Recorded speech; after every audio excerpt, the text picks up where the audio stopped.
Ens afegim aquest agraïment que ha fet el Sergi a tots els professors, a totes les escoles, a tots els alumnes, als departaments col·laboratius de trams i a tots vosaltres per ser-hi.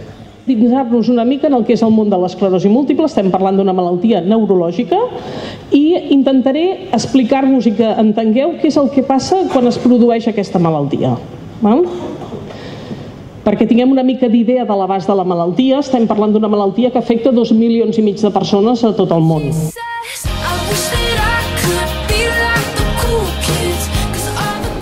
materials que hem utilitzat són fumant, globus,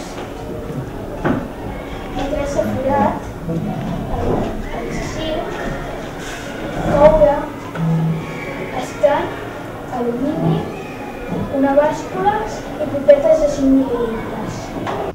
A quin nivell has exposat? He participat amb la gent de quart d'ESO, amb un grup que tothom era de quart d'ESO, i he presentat un treball sobre la trigonometria a la vida quotidiana i m'ha agradat la sensació de presentar davant de la gent, però era una mica intimidant.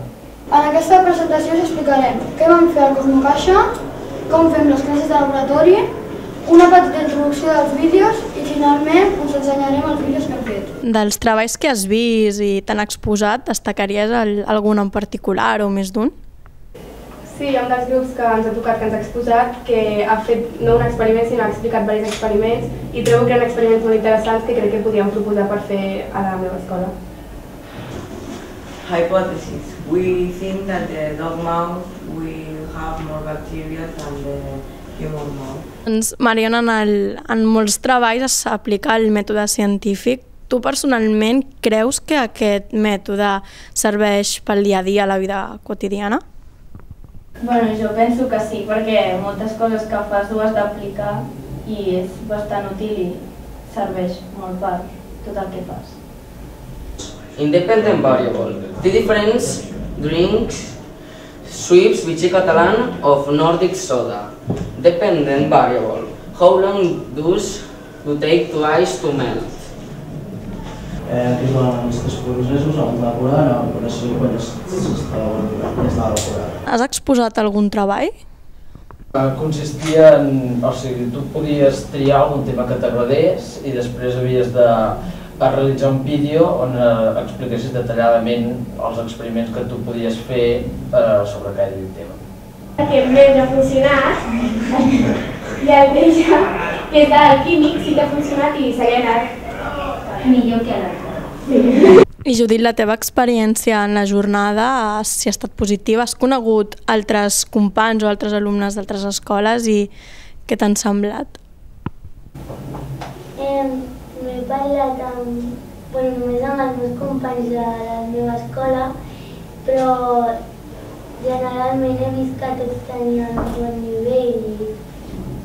El sucre és un ingredient que es fa servir molt en la composició d'algunes begudes refrescants i sabem que el sucre en grans quantitats pot provocar hiperactivitat, dificultat en la concentració i obesitat. Sé que us han fet una xerrada o una exposició sobre l'esclerosi múltiple. Què t'ha semblat? M'ha semblat bona perquè jo no sabia sobre aquest tema i m'han donat molta informació que no sabia ja sé. No estem aconseguint viure més, perquè estem fent és arribar fins a un punt més llunyà del que diguem la nostra línia espectacular del nostre temps. Construir la maqueta, van necessitar el canuló, el vam enganxar i vam quitar tota l'estructura. Una vegada vam deixar secar, vam elaborar els dibuixos que envoltarien els forats. A tu personalment, de la branca de la ciència, on més t'agradaria fer els experiments? O sigui, la part de la biologia, física i química, geologia...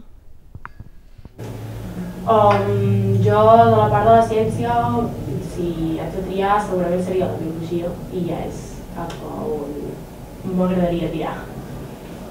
I l'experiment consisteix en... serveix per esbrinar tota la quantitat de residus que ens deixen els cigarrets quan es fuma tabac i...